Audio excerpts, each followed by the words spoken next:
ત્રણ બેઠકો માટે મતદાન પૂર્ણ થઈ ચૂક્યું છે। અમિત શાહ 46, સ્મૃતિ ઈરાની 45 મતોથી જીતશે। અમિત શાહ સ્મૃતિ ઈરાનીને મળેલા જીત કરતા વધુ ઉમેદવાર ત્રીજા ઉમેદવારને મળશે। ભાજપના વધારાના મતો અને કોંગ્રેસના બળવાખોર ઉમેદવારના મતોની મદદથી બલવંતસિંહ જીતશે તેવું સૂત્રો કહી રહ્યા છે। રાજ્યસભા ચૂંટણીને લઈ ભાજપના ત્રણેય ઉમેદવારોની જીત નક્કી તેવું જે સૂત્રો છે તે જણાવી રહ્યા છે। સાથે જ ભાજપે પણ ત્રણેય ઉમેદવારોની જીતનો દાવો કર્યો છે। અમિત શાહ 46, સ્મૃતિ ઈરાની 45 મતોથી જીતશે તેવું પણ કહેવામાં આવ્યું છે। અમિત શાહ સ્મૃતિ ઈરાનીને મળેલા જીત કરતા વધુ મતો ત્રીજા ઉમેદવારમાં ઉમેરાશે સૂત્રો તેવું જણાવી રહ્યા છે। અને આ સાથે જ ભાજપનો જે વિશ્વાસ છે, જે રીતે ભાજપ કહેતું આવ્યું છે, વધુ એક વખત ભાજપે કહ્યું છે કે તેમના ત્રણેય ઉમેદવારો છે રાજ્યસભાની ચૂંટણીના, એટલે કે અમિત શાહ, સ્મૃતિ ઈરાની અને બલવંતસિંહ રાજપૂત ત્રણેય ઉમેદવાર વિજેતા બનશે। ભાજપે જીતનો દાવો કર્યો છે। મહત્વના સમાચાર રાજ્યસભાની ચૂંટણીને લઈને ખૂબ મહત્વની ચૂંટણી માનવામાં આવી રહી છે। છેલ્લા 23 વર્ષથી પણ વધુ સમયથી આવી કોઈ ચૂંટણી યોજાઈ નથી। રાજ્યસભાની ચૂંટણી રસ્સાકસી ભરી હાઈ વોલ્ટેજ છે।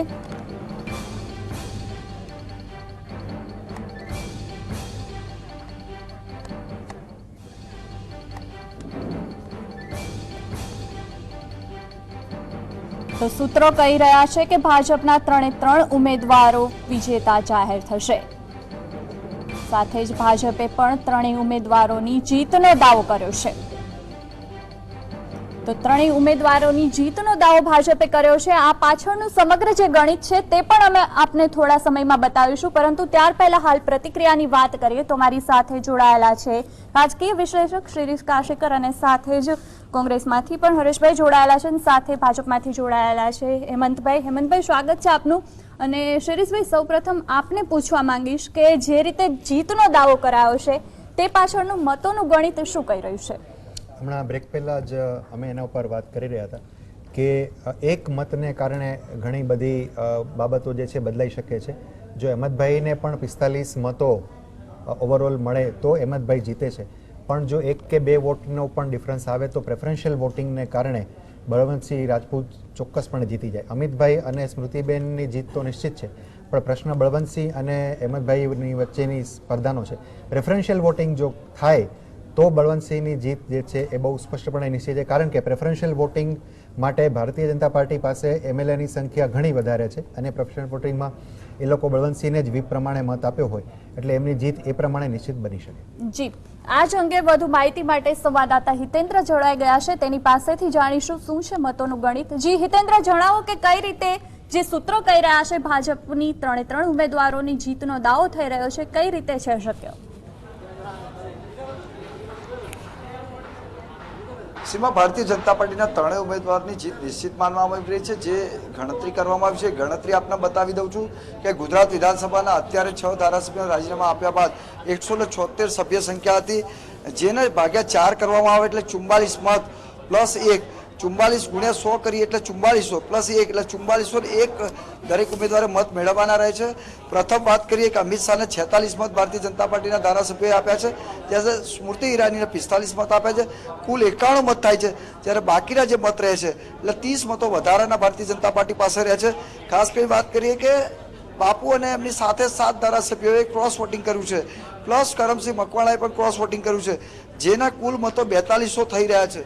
ખાસ કરીને વાત કરીએ કે બીજી વાત કરીએ કે અમિત શાહને જે 4600 મત મળે છે, પરંતુ એમને જીતવા માટે 4401 મત જોઈએ છે, ત્યારે વધારાના જે 199 મત છે એ બળવંતસિંહના ખાતામાં ટ્રાન્સફર થશે।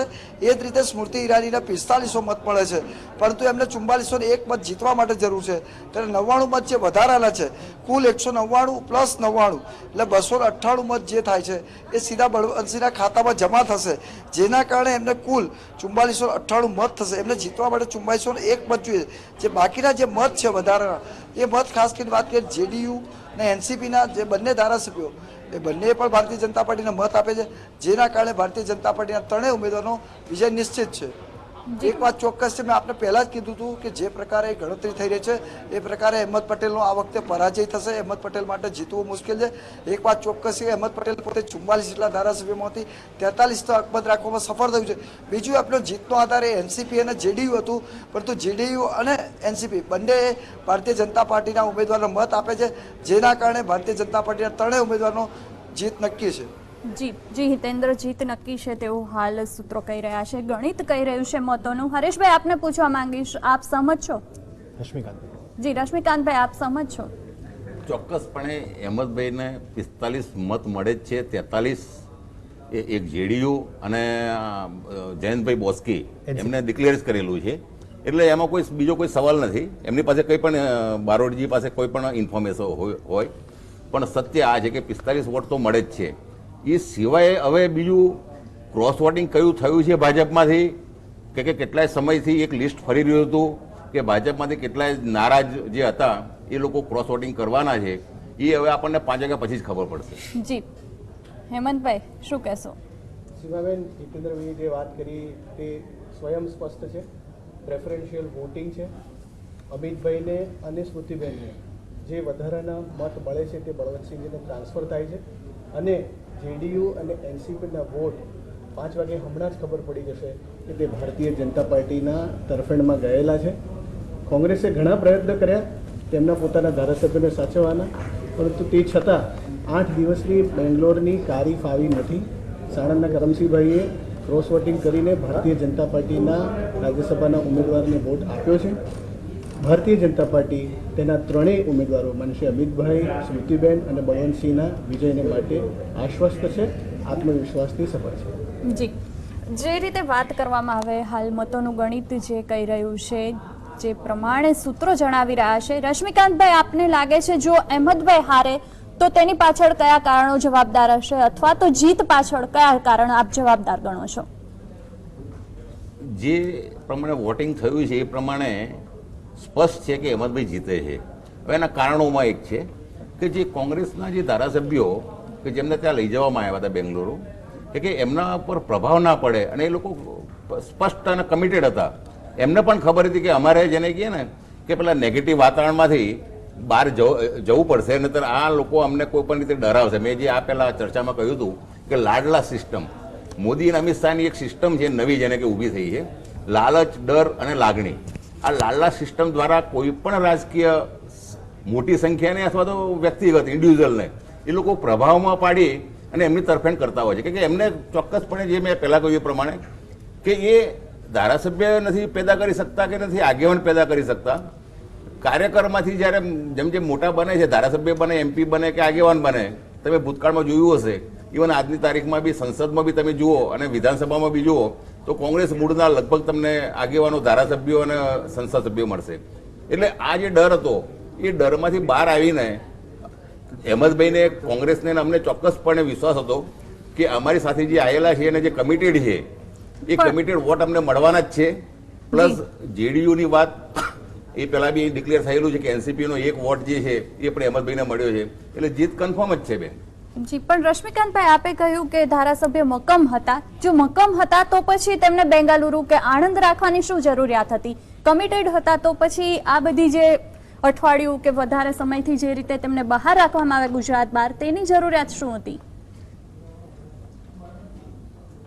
કોંગ્રેસના જે પણ પ્રતિનિધિ હોય, કાર્યકર હોય, ધારાસભ્ય હોય કે સંસદ સભ્ય હોય, એક લાગણીશીલ હોય છે, ધાર્મિક વૃત્તિના હોય છે, એમના ઉપર કોઈને કોઈ નેગેટિવ પ્રભાવ જેને કહીએ ને હંમેશા પડતો હોય. તમે ઘણા જોયા હશે, અથવા બીજા શબ્દોમાં એમ કહું કદાચ કે તમારા ફળિયામાં, સોસાયટીમાં કે ફ્લેટમાં કોઈ કૂતરું હોય, ભસતું હોય, એનો વાંધો નથી, પણ જ્યારે અડકાયું થાય ને ત્યારે તમારા સંબંધીઓને તમારે લેવા જવા પડે છે, અથવા તમે જ્યારે મૂકવા જાવ ત્યારે તમારે જોડે જવું પડે છે. એટલે તમારે એમને સુરક્ષા આપવી પડે છે. એટલે જ્યારે પેલું વાતાવરણ જેને કે અડકાયું થયું હોય ને, ત્યારે તમે તમારા ધારાસભ્યોને, તમારા પ્રતિનિધિઓને તમે ખુલ્લા મૂકી જ ના શકો. અને એ એક તમારી જવાબદારી છે તમારા ધારાસભ્યોની, કે તમારે એમને સુરક્ષા આપવી જ પડે પક્ષ તરીકે. જે સુરક્ષા આપવી પડે ધારાસભ્યોને. શિરીષભાઈ, સુરક્ષા આપી બેંગાલુરુમાં લઈ જવામાં આવ્યા, છતાં એક ધારાસભ્યએ ક્રોસ વોટિંગ કર્યું. એટલે આજ આખી બાબત જે છે, એકચ્યુઅલી આમાં જે અંદરના જે રિપોર્ટ્સ આવ્યા હતા, જ્યારે એ લોકો બેંગ્લોર ગયા પહેલાંના જે રિપોર્ટ્સ આવી રહ્યા હતા, એમાં એવી પણ વચ્ચે એક વાત હતી અને મીડિયાના વર્તુળોમાં પણ એ ચર્ચા હતી કે જો આ ધારાસભ્યોને બેંગ્લોર ન લઈ જવામાં આવ્યા હોત તો કદાચ આ ગઈકાલ સુધીમાં બીજા 3-4 ધારાસભ્યોના પણ કદાચ રાજીનામા પડ્યા હોત અને જો રાજીનામા પડ્યા હોત તો આ સ્થિતિ વધારે આકરી કોંગ્રેસ માટે સાબિત થાત. આ સ્થિતિમાં બધાને જ સાથે રાખવા અને એક પણ ધારાસભ્ય અને જોવાની ખૂબી એ છે કે આ જે ધારાસભ્યોને બેંગ્લોર લઈ જવામાં આવ્યા એના થોડા દિવસ પહેલાં પણ 4 ધારાસભ્યો જેમાંથી આજે ક્રોસ વોટિંગ પણ કર્યું છે ભોળાભાઈને એ લોકો કોંગ્રેસની મિટિંગમાંથી જ ગાયબ થઈ ગયા હતા. એ લોકો ઇન્દ્રનીલને મળવા માટે રાજકોટ ગયા હતા અને ત્યાંથી પછી ભોળાભાઈ અચાનક ગાયબ થઈ ગયા તો આજે સીધા વોટિંગ વખતે દેખાય છે. એટલે આ સ્થિતિ પણ ચોક્કસપણે ત્યાં હતી. એ સ્થિતિમાંથી કોંગ્રેસને બહાર કઈ રીતે આવવું એના માટેની આ બધી મથામણ હતી. પણ છતાંય જો જે લોકોએ પહેલેથી એ સ્ટ્રેટેજી નક્કી કરી હતી કે એમણે ક્રોસ વોટિંગ જ કરવું છે તો એમણે એ કામ કર્યું છે અને હવે એના માટે એમને જે કંઈ લાભ મળવાનો હશે એ તો આવનારા સમયમાં આપણને ખબર પડશે કે એને એનાથી શું ફાયદો થવાનો છે. કારણ કે કોંગ્રેસ તો હવે આજે સાંજે એ લોકોને પાર્ટીમાંથી સસ્પેન્ડ કરશે. જી, લાભ મળવાનો છે કે શું છે તે ખબર પડે. હેમંતભાઈ, આપને પૂછવા માંગીશ કે જે રીતે ભોળાભાઈ ગાયબ થયા હશે, સમાચારો આવતા હતા અઠવાડિયા સુધી વિવિધ, તો તે શું આ સ્ટ્રેટેજીનો એક ભાગ હતો? સીમાબેન, જ્યાં સુધી રશ્મિભાઈએ વાત કરી તે પ્રમાણે કે બેંગ્લોર ધારાસભ્યોને લઈ જવા પડ્યા, કોંગ્રેસમાં નજીકના ભૂતકાળમાં પણ આ પ્રમાણેની પરિસ્થિતિ મહેસાણા અને ગાંધીનગરના કોર્પોરેશનના ઇલેક્શન વખતે પણ અને તે પછીના વહીવટમાં જોવા મળી હતી કે જ્યારે ધારાસભ્યો ત્યાંના જે કોર્પોરેટરમાં સ્થાનિક સ્વરાજ્યની સંસ્થામાં જે સભ્યો હતા કોંગ્રેસના તેમને પણ આવી રીતે બહાર લઈ જવામાં આવ્યા હતા. પરંતુ આખરે જ્યારે બેઠક મળી જ્યારે સ્થાનિક સ્વરાજ્યની સંસ્થાની, ત્યારે મહેસાણા અને ગાંધીનગર બંને જગ્યાએ કોંગ્રેસના સભ્યોએ પક્ષની વિરુદ્ધ વોટ કરીને ભારતીય જનતા પાર્ટીને વિજયી બનાવી હતી. એટલે જ્યાં સુધી અંતરાત્માનો સવાલ છે ત્યાં સુધી, જ્યાં સુધી લાગણીનો સવાલ છે ત્યાં સુધી, જે રીતે કોંગ્રેસમાં વાતાવરણ રહ્યું છે અને કોંગ્રેસના જે ધારાસભ્યોએ કોંગ્રેસને છોડીને ભારતીય જનતા પાર્ટીની વિચારધારામાં સામેલ થયા છે તેમનું કહેવું છે તે પ્રમાણે કોંગ્રેસમાં તેમના અવાજને કોઈ પણ પ્રકારનો ન્યાય મળતો ન હતો. ક્યાંક ને ક્યાંક તેમને અન્યાય થઈ રહ્યો હોય તે પ્રમાણેની પ્રબળ લાગણી હતી અને એ લાગણી ગમે તેટલા પ્રયત્નો કરવામાં આવે, બેંગ્લોરમાં રિસોર્ટમાં બનાસકાંઠાના પૂર વખતે બનાસકાંઠાના 6 ધારાસભ્યો ત્યાં બેંગ્લોરના રિસોર્ટમાં રહે અને રિપબ્લિકન ટીવી દ્વારા બેંગ્લોરમાં રિસોર્ટમાં સ્વિમિંગ પુલમાં મજા માણતા કે મિજબાની માણતા કે ડીજેના ડાન્સ સાથે વૈભવ વિલાસમાં રહેલા, આ બધી જ બાબતો ટીવી ઉપર અને માધ્યમોમાં આવેલી છે. એટલે મારે એ બાબતમાં વિશેષ કંઈ કહેવાનું નથી. ગમે તેટલો પ્રયત્ન કરવામાં આવે પણ જ્યાં સુધી અંતરાત્માના અવાજનો સવાલ છે ત્યાં સુધી 5 વાગે આ ચિત્ર ખૂબ સ્પષ્ટ થઈ જવાનું છે કે ભારતીય જનતા પાર્ટીના 3 ઉમેદવારો ખૂબ સરસ રીતે 5 વાગે ચિત્ર સ્પષ્ટ થઈ જશે. રશ્મિકાંતભાઈ, આપને પૂછવા માંગીશ કે જે રીતે બનાસકાંઠાના ધારાસભ્યો છે તે બેંગાલુરુમાં હતા, તેની અસર શું આવનારી વિધાનસભાની ચૂંટણીમાં વર્તાશે? બનાસકાંઠા જિલ્લો નહીં, આખા ગુજરાતના તમામ જિલ્લાના પણ બનાસકાંઠામાં એ બી વાત કરીએ, પૂરગ્રસ્ત હતું એ પણ વાત એટલા કરું માટે છું, મહત્વનું છે. બનાસકાંઠાની બી વાત કરું છું. પણ સમગ્ર ગુજરાતના તમામ જિલ્લાઓમાં પ્રજાએ નક્કી જ કરેલું છે કે આખત ભાજપને આપણે હરાવવી છે અને કોંગ્રેસને લાવવી છે. હવે વાત થઈ આપણે બનાસકાંઠાના ધારાસભ્યોની. બનાસકાંઠાના ધારાસભ્યો જ્યારે પૂર આવ્યું એ કમનસીબ બાબત હતી, દુઃખદ બાબત હતી. તે વખતે ધારાસભ્યો અને અમારું સંગઠન તાલુકાથી માંડી અને જિલ્લાથી માંડીને જે પણ હોદ્દેદારો અને કાર્યકરો હતા. આપને અટકાવવા માંગીશ, એક મહત્વના સમાચાર આવી રહ્યા છે આપની પાસે. તો હાઈ વોલ્ટેજ ચૂંટણી હવે તેના પરિણામ તરફ જઈ રહી છે. 6 વાગ્યા સુધીમાં તમામ પરિણામ ક્લિયર થઈ જશે. ભાજપ તેમજ સૂત્રો તરફથી એવું કહેવું છે કે 3 બેઠક પર ભાજપના ઉમેદવાર વિજેતા બનશે. આ તરફ કોંગ્રેસનું કહેવું છે કે અહેમદ પટેલની જીત નિશ્ચિત છે. બ્રેક પર ગયા પહેલા આપણે વાતચીત થતી હતી કે જે ધારાસભ્યો બનાસકાંઠાના છે તેવા 6 ધારાસભ્યો બેંગાલુરુમાં હતા અને તેની વિધાનસભાની જે આવનારી ચૂંટણી છે તેના પર કઈ અસર વર્તાઈ શકે છે? રશ્મિકાંતભાઈ, બનાસકાંઠાના લોકો અને જે પણ જાણકાર છે એમને ખબર છે કે હવામાન વિભાગે 5 થી 6 દિવસ પહેલા કહેલું કે વરસાદ વધારે પડવાનો છે, પૂર આવવાની શક્યતાઓ છે, ઉપરવાસમાં વરસાદ વધારે પડશે. ત્યાર પછી આપણે રેલી નદી જે છે રાજસ્થાનની, એના ઉપર જે 2 ડેમ છે તૂટ્યા, એ તૂટ્યા પછીનું જે પાણી છે એટલે એ 18 થી 20 કલાકમાં ત્યાં આવવાનું હતું. કુદરતી પરિસ્થિતિ છે તે કોઈના હાથમાં નથી, કુદરત કોઈના હાથમાં નથી, પરંતુ ધારાસભ્ય છે કે તેમને મત કોઈ પણ જનતા છે, કોઈ પણ લોકો છે એટલા માટે આપતા હોય છે કે તેમના ઉપર કોઈ આફત આવે કે અથવા જે જનતાનું કામ છે તે ધારાસભ્ય કરશે, અને આવા સમયે તો ખાલી સાંત્વના પણ ખૂબ મહત્વની હોય છે. સ્થાનિક કાર્યકરો, કોંગ્રેસના તમામ કાર્યકરો, ધારાસભ્યના જોડેના જે આજુબાજુના જે આગેવાનો હતા એ બધા જ પ્રદેશ સમિતિમાંથી બધા ત્યાં ગયા હતા. પણ મુખ્ય કારણ ત્યાં છે બેન કે વહીવટી નિષ્ફળતા, કે જ્યારે તમને ચેતવવામાં આવે છે છતાં તમે ત્યાંથી લોકોને ઉઠાવતા નથી.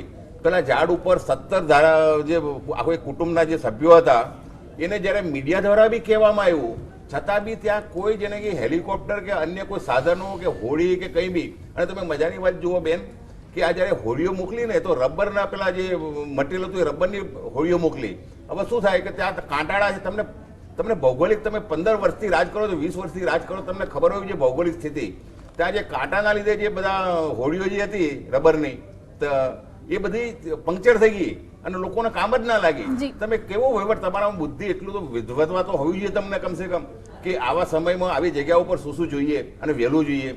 તમે લોકોને બચાવી શકતા, પશુઓને પણ બચાવી શકતા હતા. જી રશ્મિકાંતભાઈ, તો ક્યાંક ને ક્યાંક જે રીતે છે લોકોનો રોષ ખરેખર ધારાસભ્ય કરતા વહીવટ ઉપર વધારે છે. જી, વહીવટ પર વધારે છે હેમંતભાઈ, તેવું રશ્મિકાંતભાઈનું કહેવું છે. સીમાબેન, જ્યાં સુધી બનાસકાંઠાના પૂરનો સવાલ છે ત્યાં સુધી સતત 5-5 દિવસ સુધી મુખ્યમંત્રી એ વિસ્તારમાં રહે, આરોગ્ય મંત્રી શંકરભાઈ અઠવાડિયા 10 દિવસ સુધી બનાસકાંઠાના પોતાના મત વિસ્તારથી માંડીને બીજા સમગ્ર વિસ્તારોમાં રાત દિવસ જોયા વગર ફરતા હોય, કેડસમા પાણીમાં લોકોની વચ્ચે જઈને લોકોની મદદ માટે ફરતા હોય. ભારતીય જનતા પાર્ટીનું સમગ્ર સંગઠન, એ યુવા મોરચાનું સંગઠન હોય કે અન્ય મોરચાઓનું સંગઠન હોય, અને સાથે સાથે તમામ સરકારી તંત્ર જ્યારે એકી શ્વાસે બનાસકાંઠાના પૂરના પીડિતો માટે ખૂબ ખંતથી જ્યારે કાર્ય કર્યું હોય ત્યારે એ બાબતની યાદ અપાવી કે બનાસકાંઠામાં કોઈ પૂર રાહતની કામગીરી થઈ નથી, એ મારી દ્રષ્ટિએ ખૂબ જ હાસ્યાસ્પદ છે.